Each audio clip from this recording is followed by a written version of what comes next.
আমেরিকায় দুদিনের সফরে মোদি, আর তা নিয়ে চিন্তার ভাঁজ বাংলাদেশের কপালে। কেন এই প্রসঙ্গ? কারণ আমেরিকায় গিয়ে প্রথমেই মার্কিন গোয়েন্দা প্রধান তুলসি গ্যাবার্ডের সঙ্গে বৈঠক করেছেন প্রধানমন্ত্রী। ট্রাম্পের সঙ্গে বৈঠকের আগে এই আলোচনা বিশেষ তাৎপর্যপূর্ণ। ফ্রান্স সফর সেরে ভোররাতেই আমেরিকায় পৌঁছান প্রধানমন্ত্রী। ওয়াশিংটন ডিসি বিমানবন্দরে তার বিমান অবতরণ করতেই উল্লাসে ফেটে পড়েন প্রবাসী ভারতীয়রা।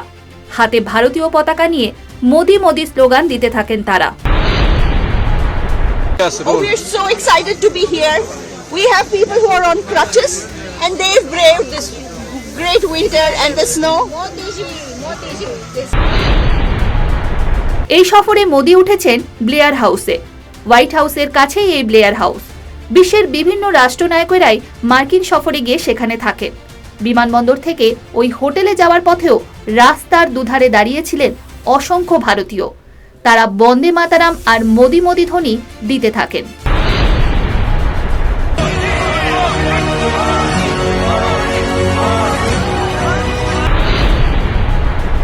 আমেরিকায় পৌঁছেই মোদি এক্স হ্যান্ডেলে লেখেন, কিছুক্ষণ আগেই ওয়াশিংটন নামলাম।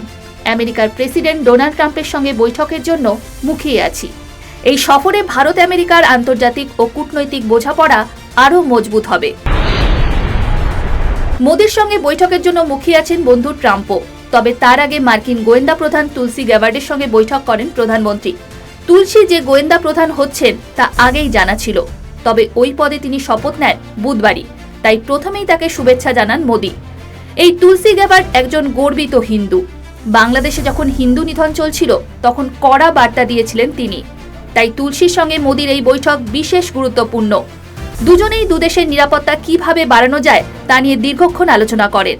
কথা হয় পড়শি দেশের সন্ত্রাসবাদ মোকাবিলা নিয়েও। ট্রাম্প দ্বিতীয়বার মার্কিন প্রেসিডেন্ট হওয়ার পর সে দেশের অভিবাসন ও শুল্ক নীতিতে বদল ঘটেছে। এ ব্যাপারে উদ্বেগে রয়েছে ভারতও।